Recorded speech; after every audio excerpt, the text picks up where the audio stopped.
ভিতরে যান, আপনি ভিতরে যান, সার্চ করি আমরা, আপনি ভিতরে যান। আচ্ছা নাই আমাদের আপনি যে ঢুকে ভালো নেই ভাবে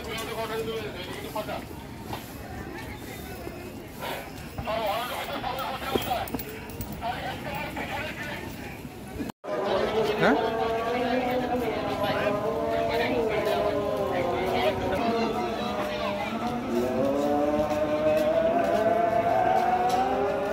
তারা দুটা আমি চলে গেলাম।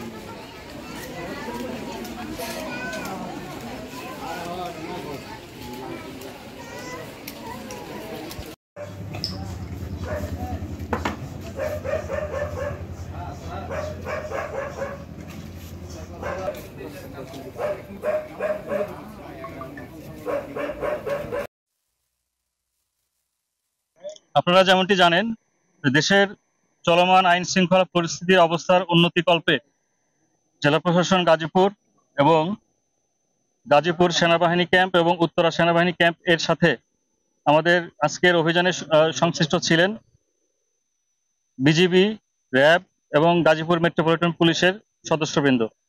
আমাদের আজকের এই যৌথ বাহিনী অভিযানে আপনারা জানেন যে মাজার বস্তি যে এলাকা, এটি অত্যন্ত সন্ত্রাসী কর্মকাণ্ড এবং ছিনতাই রাহাজানিতে এইসব এলাকার মানুষজন জড়িত, এবং সুনির্দিষ্ট তথ্যের ভিত্তিতে আমরা আজকে এই অভিযানটি পরিচালনা করি। এবং আপনারা দেখতে পাচ্ছেন আমরা বেশ কিছু বিভিন্ন ধরনের মাদকদ্রব্য এবং উদ্ধার করেছি, এবং সেই সাথে দেশীয় অস্ত্রশস্ত্র যেগুলো সন্ত্রাসী কর্মকাণ্ডের সাথে ব্যবহৃত হয়, এবং সংশ্লিষ্ট চিহ্নিত বেশ কিছু সন্ত্রাসী এবং আমাদের মাদক সেবী, মাদক ব্যবসায়ী এই সংশ্লিষ্ট আমরা লোকজনকে আটক করেছি।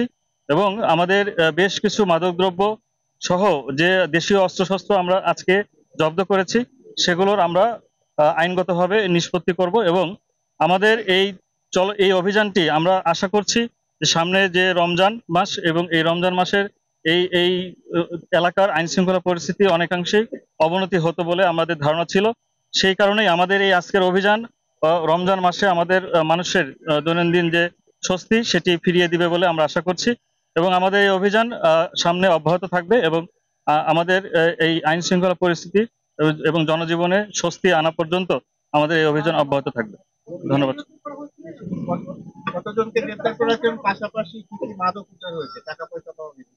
আমাদের বেশ কিছু নগদ টাকা উদ্ধার হয়েছে এখান থেকে এই অভিযানের ভিত্তিতে। সেটি আমাদের এখনো গণনা শেষ হয়নি, গণনা চলছে, গণনা শেষ হলে আমরা বলতে পারবো সংখ্যাটা। এবং আমাদের এখানে আজকের এই অভিযানে আনুমানিক 60 জনের মতো আমরা মাদক সেবী, মাদক ব্যবসায়ী এবং যারা বিভিন্ন ধরনের সন্ত্রাসী কর্মকাণ্ডে লিপ্ত চিহ্নিত আমাদের তালিকাভুক্ত ছিল, আমাদের সেই সমস্ত ব্যক্তিদের আমরা আটক করেছি। এখানে আমরা বিভিন্ন ধরনের মাদক পেয়েছি, গাঁজা থেকে শুরু করে আমাদের দেশীয় মদ এবং অন্যান্য ইয়াবা থেকে শুরু করে বিভিন্ন ধরনের মাদকদ্রব্য আমরা উদ্ধার করেছি।